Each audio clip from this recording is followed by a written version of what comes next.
Hello everyone, my name is Ngo and today I would like to present my individual case study, which is a consensus feasibility study for Montreal Archipel Dam. So first is the introduction about this case study. The project that was discussed in this case is a feasibility study evaluating the cost and benefits of constructing a dam for water development within the St. Lawrence River based in Montreal metropolitan area. And at the beginning, it was recommended that a central authority act as project manager for the study and that arbitration procedures be instituted for the interest of all affected parties. It means that at the beginning, they want to have a leader as a centralized leadership. However, the Secretariat Archipel rejected that recommendation and choose to use a more democratic consensus approach between all involved agencies rather than a central authority approach. The consensus approach is like people need to agree on, everyone needs to agree on something in order to make it approved. So at the beginning, that democratic consensus approach sounds to be a very promising idea because they believe that it can help avoid the need for arbitration procedures. Arbitration procedure is like when some or two or more parties having dispute, having disagreement, they need to spend time, they need to have a third party to settle that dispute. And they believe that this consensus approach will help them save some time to settle those disagreements.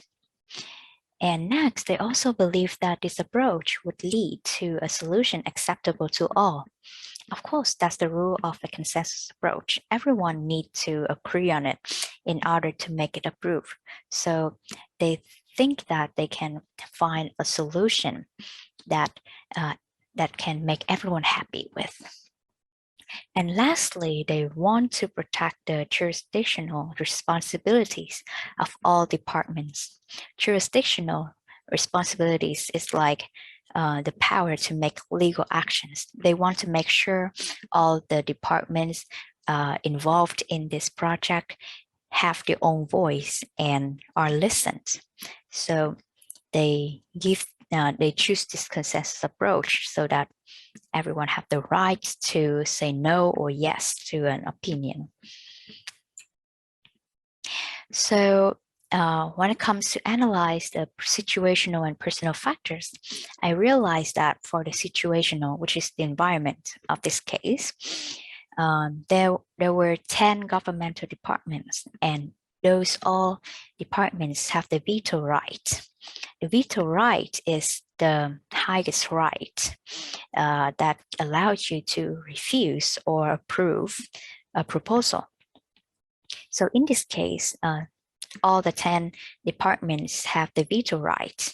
It means that no matter what the other 9 departments say, but if just one department say no to a proposal, then that cannot be proceeded.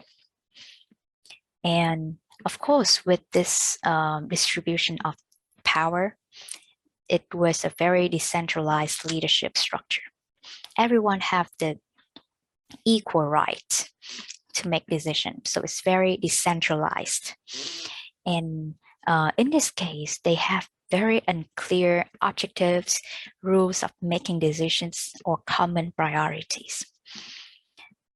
And for the personal factors, of course, in most of the projects, everyone have their different interests and priorities.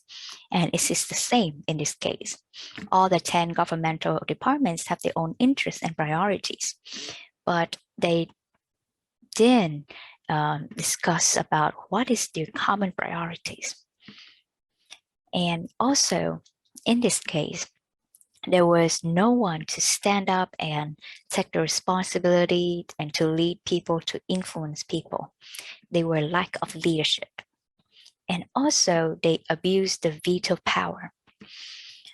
Of course, everyone wants to satisfy their own interests.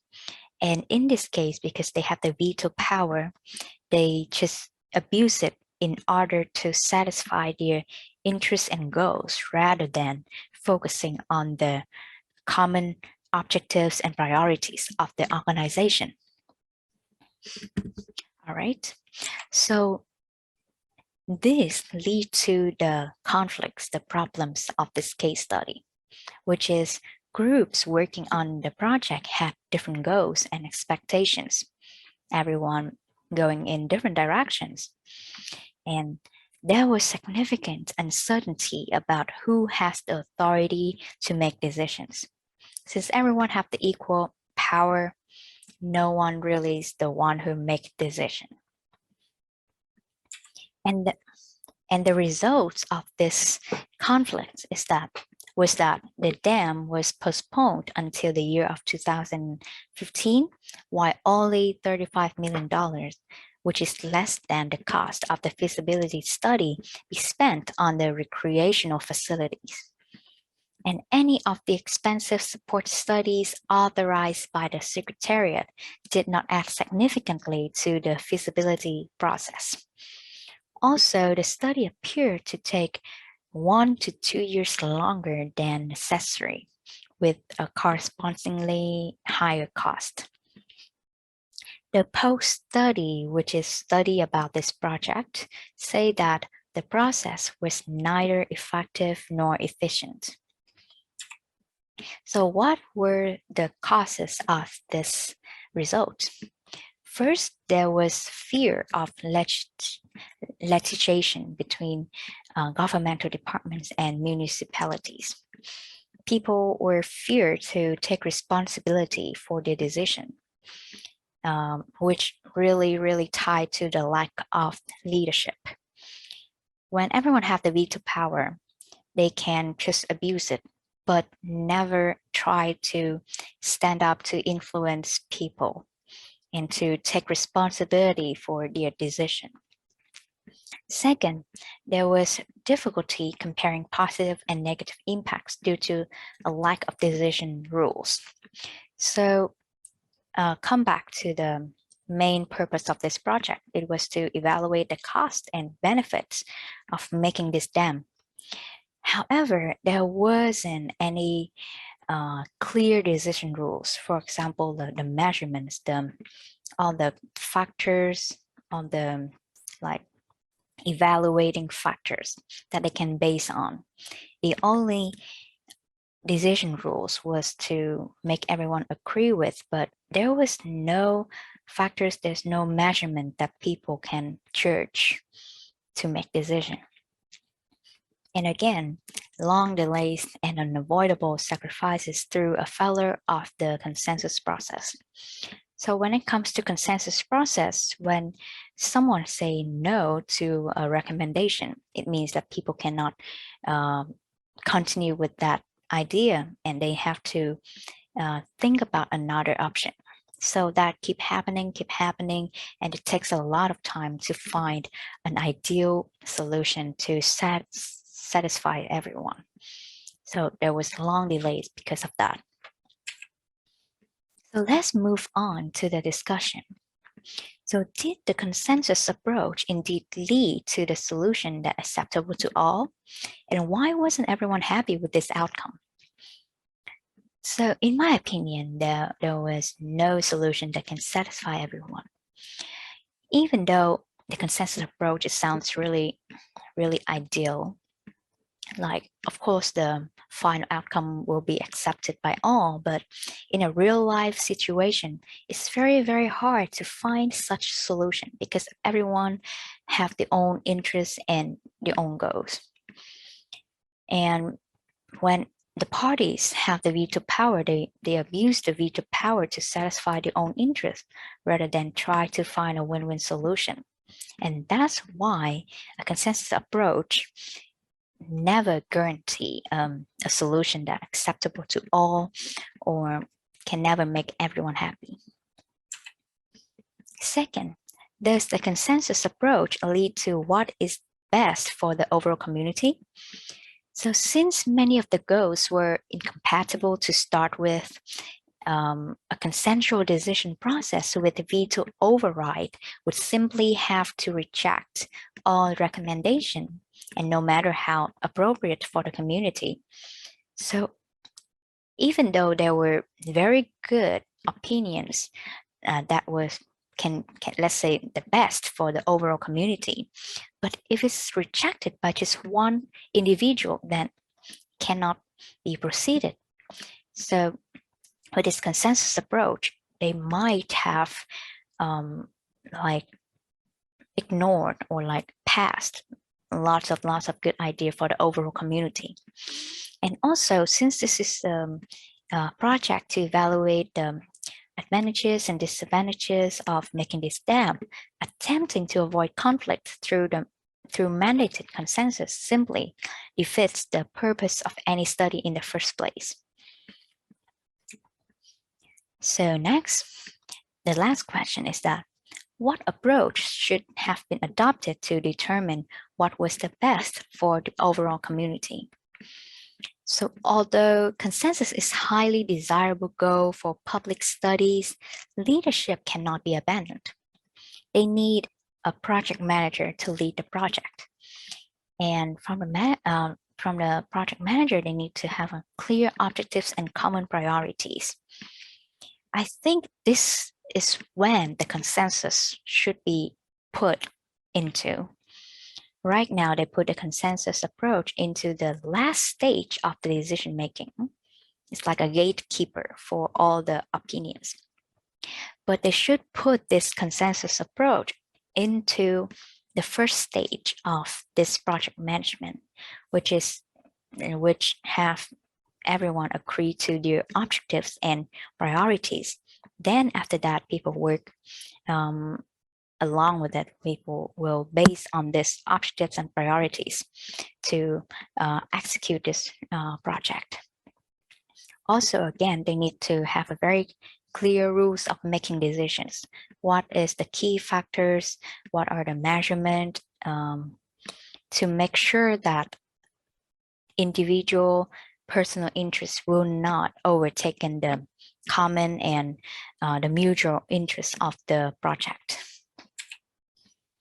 So for the application part, since this case related to conflicts and negotiation in project management, I would like to discuss more about the importance of project formation stages and the art of negotiation. So the project formation stages is the very beginning stage of the project. Is if you can relate to your group project, is when you select the project and also select your key performance measurement. So in this stage, in the formation stage, there are 4 critical issues that every project team needs to handle. First, they need to delimiting technical objectives, which is what kind of goals they are working toward to. Second, they need to getting management commitment. All the management individuals need to commit to this project. And also, third one is to setting the project's relative priority. There are many factors, but they need to agree on which is more important. In order to solve the future conflict, they need to agree on this. And last one, they need to select the project organizational structure. So in this case, just talking about this case, a decentralized structure, a structure where the power is very flat, it didn't work. It obviously didn't work for this case. So we can see that no matter how much people craving for the consensusness, there need to be a leader. There need to be somewhat of hierarchy, like a vertical structure of an organization. Next, a very important part of this case study is negotiation. We can see that the reason why they come up with the consensus approach is because they want to avoid conflicts. Conflict in project management is something people really want to avoid, of course, but by avoiding it, it can put the project into failure, just like this case. When we face conflicts, the only solution is to negotiate. And what does negotiation means? According to Wall in the 1985, he said that negotiation is the process through which two or more parties seek an acceptable rate of exchange for items they own or control. Well, sounds very like really related to business trading, right? And there's another definition that maybe is easier to understand, which is by Cohen in the 1980s. He said that negotiation is the field of knowledge and endeavor that focuses on gaining the favor of people from whom we want things. So the goal, the aim of negotiation is to find a solution that can benefit both sides, that can find a win-win solution that satisfies the interests of each parties and also interests of the organization. So how should we negotiate? Fisher in the 1983 came up with a principled negotiation. 4 important points that people need to keep in mind in order to have successful negotiation. First, we need to separate the people from the problem. When we're having argument, we're very short-tempered and very emotional. So the negotiator needs to be very calm and make sure that everyone will look at the problem as objective as possible. Secondly, we need to focus on interests, not positions. In many cases, when we have an argument, even though it sounds like we're fighting for what we believe in, but in many cases, we just try to claim our position, like I'm better, I'm higher, somewhat like that. And it make the negotiation go in a very wrong direction. When we're doing negotiation, we should focus on the main goal, the initial goal of the project, the interests of the counterparty, and also the interests of the organization. And thirdly, before trying to reach agreement, invent options for mutual gain. So Fisher say that we need to focus on solutions that benefit not only us, but also the others. That's the only way that we can agree with each other. But if we just focusing on our own interests, there would be very hard to find a solution that the other party will agree as well. And lastly, we need to insist on using objective criteria. This explains why previously I say that the formation stages is very important. The objectives are agreed, are decided in the first stage, and during the negotiation process, we need to really stick with all the criteria that we have agreed with, all the priorities, what are important, what are the goals of the organization. If we get off the track and start try to satisfy our own interest, then the result would not benefit the organization. So that's all of my presentation.